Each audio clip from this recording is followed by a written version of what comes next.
You know, the greatest blessing of my life is that of my family.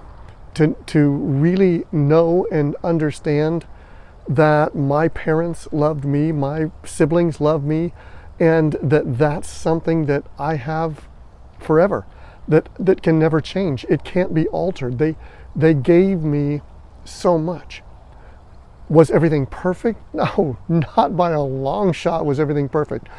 But I grew from my experiences. This is what the personal experience is all about. I also have to ask the question, okay, what do I want to give my children? What do I want to give my grandchildren? Now that I'm at that stage in my life where I'm still giving to my children, but I'm also having to consider, what do I want to give my grandchildren? You know, my posterity has grown significantly, and in that, my influence grows along with it.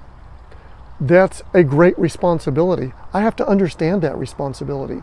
So when I think about my personal experience are those who I'm closest to. Those who I'm closest to, I naturally want to give my best to. But the opportunity for influence there is highly significant because of proximity, because of relation, and because, you know what? You can see this, you can watch this, you can listen to this, and you know what I want to share with you because everything there is filtered. In my personal experience, there's no filter. They get every part of me, not only the part I want to share publicly, but they get the private parts of me. They get the parts that aren't necessarily the bright and shining parts that I want to show the world. That experience is significant, and I truly want them to have a significant and wonderful experience. Not always pleasant, not always good, but to take experience as it comes and make that experience something useful, something of purpose. So my question for you becomes, what experience do you want your children to have? Now, I'm not talking about, do I want them to have experiences of vacations? Do I want them to have experiences of wonderful memories and birthdays and things like that? Those are all great things, but it's so much more. It's so much deeper. And if you don't give the proper thought to it, it's very difficult to transmit. We have to be diligent and we have to be purposeful in the message that we want our children to get from us. So when I think about what do I want to give my kids, I want to give them a sense of character. I want them to have a strong sense of belief. I want them to have a belief in their origin. I want them to have a belief in who they are. I want them to have a belief in their capabilities. I also want them to have a strong sense of value. I don't want to dictate those values for them. I want them to learn those values for themselves and come to value things so that it's real. Otherwise, it won't be. Otherwise, they'll be doing things just for me, and that's okay for a while. That will sustain for a time, but it will never endure. They have to have an intrinsic sense of value. They have to have their own private experience that will support the life that they want to have, and I cannot give that to them. I can start them down a path. I can guide them in the direction I want them to go. I can expose them to things, but I cannot determine for them what their values will be. Their values will be their own. I certainly want them to have them, and if they have similar ones to mine, even better, but that's not my job. My job is to take them down a path, to expose them and give them opportunity. They will come to know and understand what their values are. I want them to know that they're loved, unconditionally loved. I want them to truly understand that love that I have for them transcends anything that they might do. Has that been challenged?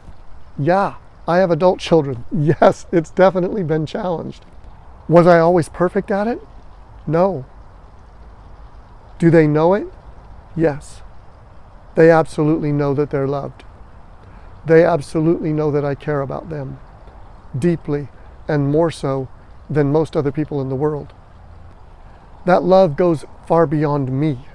I want them to also know and understand that they're loved, their worth, their potential doesn't come from me, and it doesn't even necessarily come from them. Look at the opportunity I have right now. The opportunity I have to visit with you is out of a calling. It's something that I feel that I have to do. Why? Because I've been given certain gifts and certain things about me and about my life that have led me to this point and led me in this direction. And I feel like that if I don't share, if I don't give these things to you, then I'm not utilizing the gifts that I've been given in the way that they were intended. I'm not living up to the potential that I have, and I'm not sharing so that other people can gain from what I have been given. There's also a part of me that wants my children to be comfortable. Now, I have to battle that because you have to get them to the point where they want comfort for themselves, right? They want to value comfort. Every parent hates to see their children in pain. When you understand that when that pain is purposeful and when that pain is controlled, it will be for their good. Nothing that comes our way that we see as for our harm has to stay that way. We can always use things that come our way for our good. We have to believe that to be true, and then we have to take the appropriate steps in order to make that happen. When I think about my children and what I want to give my children, I don't want to give them all of the things of life. Now, we've been able to have some wonderful opportunities and some wonderful blessings in our lives in order to do the things that we've done and to have the experiences that we have. It's been terrific. I wouldn't trade it. It's been great. That, however, is not what it's all about.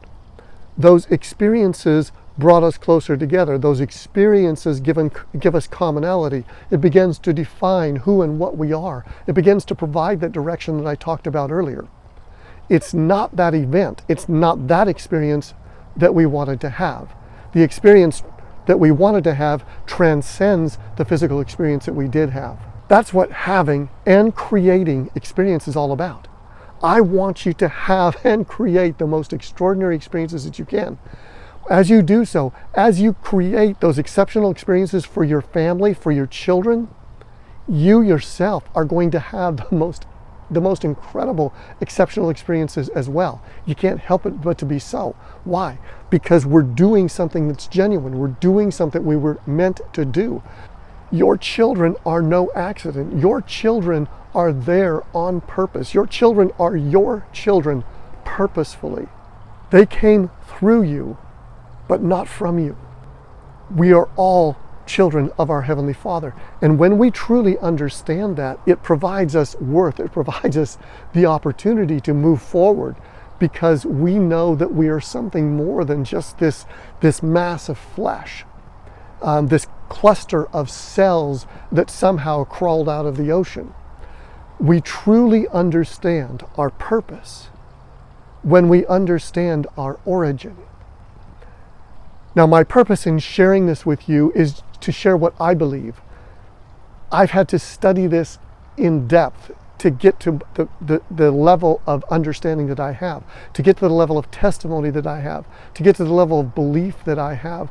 And your beliefs may be very different from that. That's okay. You want to share with your children what you truly believe, because it will be to their benefit to know and understand that. I'm going to end this particular podcast differently. I'll put some words up here, but I'm going to end this podcast a little differently with a poem. This happens to be my favorite poem, has been for many, many years. I've repeated it to many, many audiences, and I just feel like in this podcast, this poem fits.